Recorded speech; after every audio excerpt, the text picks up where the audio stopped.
Hi everyone, and welcome to a new video, the first video of 2025. I hope you're all doing good and enjoy your new year. Today I'm just going to be sketching some animals, some toucans, some cats, maybe a tiger. So grab yourself your drink of choice and let's get into it. I feel very stagnant with my art currently, so I'm just trying to break out of that sluggish, stuck energy and just get myself drawing. I find that drawing in a different size sketchbook really does help when I feel overwhelmed to cover a large space, so I go to smaller sketchbooks like this one, which by the way is the Talons Art Creation sketchbook. It's the small 4.7 by 4.7 inch one, and I've been using this one since 2023, which surprises me that I haven't finished it, but I kind of like that this sketchbook holds so many memories and knows so many versions of me. The pencil I'm using is the Tombow Monograph mechanical pencil in 0.5. I was scrolling Pinterest when I saw these pictures of toucans and a lot of baby toucans, and I swear so many of them looked like AI, which, to be fair, some of them were, unfortunately, because that's Pinterest for you nowadays. But even when they weren't, they just look so uncanny. They're comically cute, honestly, and I was even smiling to myself over how cute baby toucans are and wondering how they're even real. I want to see a toucan, especially a baby toucan one day, maybe feed one too, to see their beak at work. It's a shame I didn't use any colors in this entire video. It really does look so plain and gray, but anyways. Maybe that's why I love using colored pencils so much these days, because I know it'll still look more visually interesting than just pencil sketches, no matter how practical the sketchbook session may be. I guess my minor art blog also began because I have been scrolling online as someone who wants to fall into a classic comparison trap does, and seeing just absolutely stunning sketchbooks all over the board. YouTube, Instagram, Pinterest, everywhere. And I want to post this video because no, your sketchbook doesn't have to be visually appealing and organized. You could sketch in basic lead pencil, super messily, go back and forth between pages and whatever, rip out pages if you want, it doesn't matter. It's a daily reminder to myself that just because these people have stunning sketchbooks doesn't mean that there are zero ugly sketchbooks and ugly, boring lead pencil drawings behind the scenes. But that fact eludes me at the worst of times, so unfortunately, my poor perfectionist mind is working overtime to remember facts from social media glamour. Though I also do want to make much more polished art in my sketchbooks and in general, but that also means making more sketches like these, so I'm going to have to get used to it. I was watching Lee Chutz not long ago, and she did an experiment about what times are best for sketching and to just play around in your sketchbook, which made me reevaluate when I draw in my sketchbooks, because as you can see, there's no natural light, and that's the case in most of my videos, because I always draw in my sketchbook late at night. For example, tonight I stopped drawing at 2 a.m. Am I better than my 15-year-old brother gaming until late? I don't think so. I'm thinking of doing the same experiment because it might yield interesting results.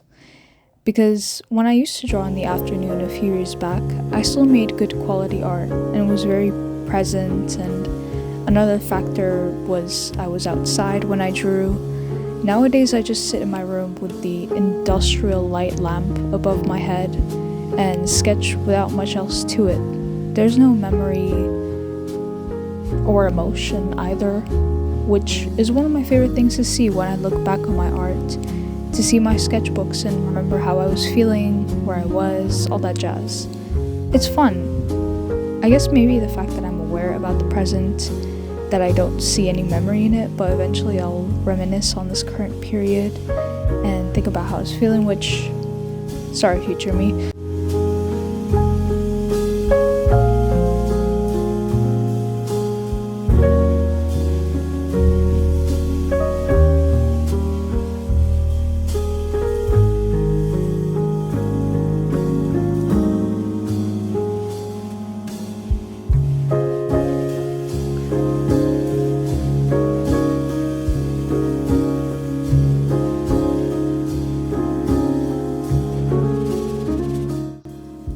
unrelated to art, but I wanted to make a video about my 2024 reading wrap-up and books I want to read in 2025. But the video just wasn't turning out how I wanted it to.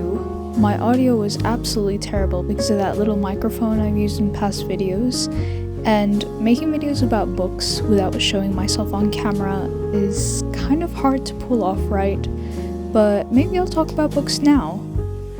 I actually just finished my first read of the year, A Season for Scandal by Laura Wood. I love to start my year with a romance novel, especially by this author, because she never fails to deliver the cutest, most heartwarming romance story ever. It's like a little treat to myself at the start of the year, and feels like a good omen for a good reading year. That's why when I started 2024 with a book that wasn't a fluffy romance, I had the worst start of the year reading slump that lasted me months before I could finally shake it off when I read King of Scars by Leigh Bardugo, which, by the way, was a great book. I'm still mourning after reading Rule of Wolves, God. I gave A Season for Scandal 4.25 stars. I liked it better than The Agency for Scandal, which is the first book of the series. I can't wait for the third book to release in February. I'm currently reading House of Many Ways by Diana Wynne Jones, and I'm only 100 or so pages in, but I'm loving it so far. This book, for those of you who don't know, is the third book of a series. There's Castle in the Air and the well-known and well-loved Howl's Moving Castle. House of Many Ways reminds me a lot of Mary and the Witch's Flowers by Studio Ponok. I absolutely love that movie, and reading this book really makes me want to rewatch that movie tonight. I do really recommend this book, the whole series in general. This might be surprising, but Howl's Moving Castle is my least favorite book in the trilogy. Not that it was bad at all. It was whimsy and funny, but I just enjoyed Castle in the Air and enjoyed House of Many Ways that much more. Next on my reading list for 2025 might just be Rover Random by J.R.R. Tolkien. I got this adorable copy of it, and I think I would breeze through a comforting little story by Tolkien. Maybe I should read The Adventures of Tom Bombadil first, but I don't think there's necessarily an order to read the books of this Tolkien Treasury box set.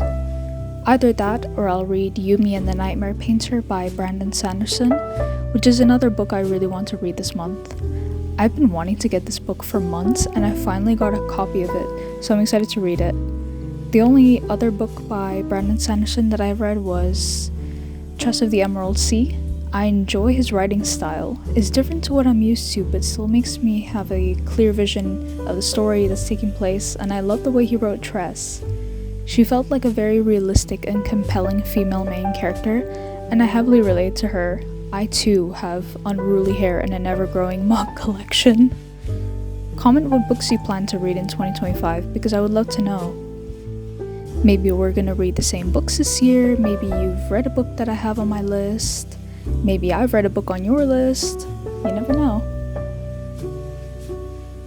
I'm glad I drew my sketchbook because I don't usually draw cats, or any of these animals for that matter, but especially cats.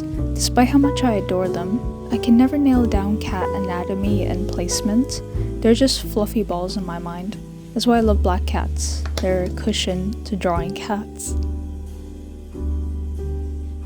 I hope my incoherent yapping is keeping you company in whatever you're doing right now. It's funny to think about how I'm not just talking to the void over a chopped up video of my late night sketching with Zelda Jazz music in the background. There's an actual audience watching. Random thought, but I wonder if anyone is watching my video on a Nintendo. I used to watch a lot of YouTube. Period. I watch YouTube all the time, but I used to watch a lot of YouTube on my Nintendo Switch for whatever reason. Even when it wasn't linked to an account, I'd still just watch. Until there was a lot of glitches on the app, and then I just deleted the software. But back to books, another one I want to read this month is The Rose of Versailles 3. I have this beautiful omnibus edition of the series. If you see my last video, you'll have seen it. And I finished the second volume in December, and I'm still so shocked with how many differences there are between manga and anime. If you are a fan of Rose of Versailles, and you've seen or read one format but not the other, I really encourage you to. They're both stunning pieces of media, and I think everyone should give it a go. One of my hyperfixations was the French Revolution, and reading this manga is really giving my hyperfixation a comeback. I mean, I even dreamt I was in France last night. My January TBR or to be read list aside, I want to reduce my physical TBR by a lot. It's always been quite extensive and I'm getting better at managing it, but I want to reduce it to under 50 books. And if I follow through with my goal of reading 5 books of my current TBR alone every month, I will reduce it to literally 28 books, which is such character development on my part, but I don't have to follow this 5 books a month plan. We'll see. I'm also trying to minimize my spending in general, and that certainly includes the books, which books I buy and how many. Just curating my physical list because I recently did a book on haul, as the booktubers call it, which wasn't that many, but it still made me realize I can't keep buying books I won't end up reading / don't care enough that they felt like a waste of time. For those of you curious, the books I unhauled were Fangirl by Rainbow Rowell? I don't know. Will Grayson by John Green and David Lewithan. All the Bright Places by Jennifer Niven. They Both Die at the End by Adam Silvera. And John and Laurie by Margaret Stoll and Melissa de la Cruz. They're all books I bought anywhere between 2 to 5 years ago, and I know now what kind of books I like and dislike, and those just aren't books I'm interested in at all. It's weird that I bought Joe and Laurie because I bought it when I hadn't even read Little Women, and now that I've read it, I know I would not want to read a what-if story of if Joe and Laurie got together in the end. Sorry to all the people who shipped them, but I agree with Joe and how their relationship would pan out. For the rest of the year's TBR, I have Cruel Prince by Holly Black. I don't think this book needs an introduction, and honestly, I couldn't give you one anyways. I just know that it's a very popular fantasy series, and I bought it when I was easily influenced by book talk, and I think the main couple look pretty badass. I've had it on my TBR for years now, but I was watching Amina's Not Okay here on YouTube, and she mentioned how much she loved this series, and now it's much higher on my list. Then there's Clockwork Prince and Clockwork Princess by Cassandra Clare. I read Clockwork Angel in December, and while I didn't like it for the first 150 pages or so, I stuck with it, and now I'll say I'm quite excited to continue the series. That was the first book I have read by Cassandra Clare, and I know that you're better off reading her books in publication order, but 15-year-old me just didn't know that. I also want to read Eldest and Brisinger by Christopher Paolini, also because I read Aragon back in December. Man, I swear I was on a roll in December. I really enjoyed this book, and I've already recommended it to my best friend, my brother who doesn't even like books, but I recommended it to him anyways, and even a stranger because she recommended me Fourth Wing, and I had to give her something far better but still dragon-centered. Then I want to read the other 2 Rosa Versailles mangas. There are 5 total, and I want to read the 4th in February and the 5th in March, just to savor them as much as I can. She Who Became the Sun by Shelley Parker Chan is also one of the books on my TBR. This book I borrowed from my best friend, and I have heard only great things about the book and its main character, so I'm excited to read it. Next, I have Circe by Madeline Miller. I have read Galatea and The Song of Achilles, and while I enjoyed those 2, I think I'll enjoy Circe far more, just because I really like Circe in the myths and in Epic the Musical. I also have Ariadne by Jennifer Saint. I read Atalanta and Electra, and I already owned Ariadne by the time I read Electra, so I think it's time. I have The Adventures of Amina al-Sirafi by Shannon Chakraborty. I want to dive into this author's works. It seems like her storytelling and such are very up my alley, and then eventually I want to get to her books, City of Brass, I think it's called. Lastly, I have 6 classics I want to get to in 2025. The first being Jane Eyre by Charlotte Bronte. My aunt wanted me to watch the movie, but since I own the copy of the book for ages at this point, I want to read it before I watch the movie, naturally. I have Orlando by Virginia Woolf. I bought this in November, and I've never read anything by Virginia Woolf, and the premise of this book sounds very interesting, so I think I'll start with this one. I have The Book Thief by Marcus Zusak. I watched Jojo Rabbit not long ago, and I'm pretty sure this movie and the book are pretty similar. Perfume by Patrick Suskind, if that's how you pronounce his name. I've also had this book for 4 years now. The cover drew me in, and also because I saw Read with Cindy here on YouTube read and review it. Next is Frankenstein by Mary Shelley. I started this book back in 2023 but didn't get too far into it. Maybe it just wasn't the right moment, but my brain is slightly more developed, or so I hope, to handle this book. And last on this list is Oliver Twist by Charles Dickens. I saw Bella, aka Throne of Pages, here on YouTube read it not long ago, and she has motivated me so much with classics in the past, so that's why this is on my priority list for this year. Also because my brother has already read it, and how is my brother gonna read a book that I haven't read? But yeah, those are the books that I have on my priority list for 2025. I want to get to some other books that I have on my physical TBR, but those are the main priority. I also want to reread books. I feel like I don't do that enough. Especially favorite books. I feel like I only read them once and then I hop on to the next book that I haven't read yet because I'm like, oh, I need to read as many books as I can and I don't have time to reread books. But no, that's not true at all. And in fact, that might save me some money because I know I'm gonna like it and I don't need to buy it. I already have it. Except the Jasmine Throne by Tasha Suri. I don't have those books physically, so I might buy those just to reread them and also to read the third book. Alright, enough yapping about books. I think I've talked your ear off about books today. We're nearing the end of this sketchbook session. I honestly don't really like how these last 2 pages turned out. I think they could have turned out much better, but it was so late at night and I was so tired that I wasn't giving it my all at this point.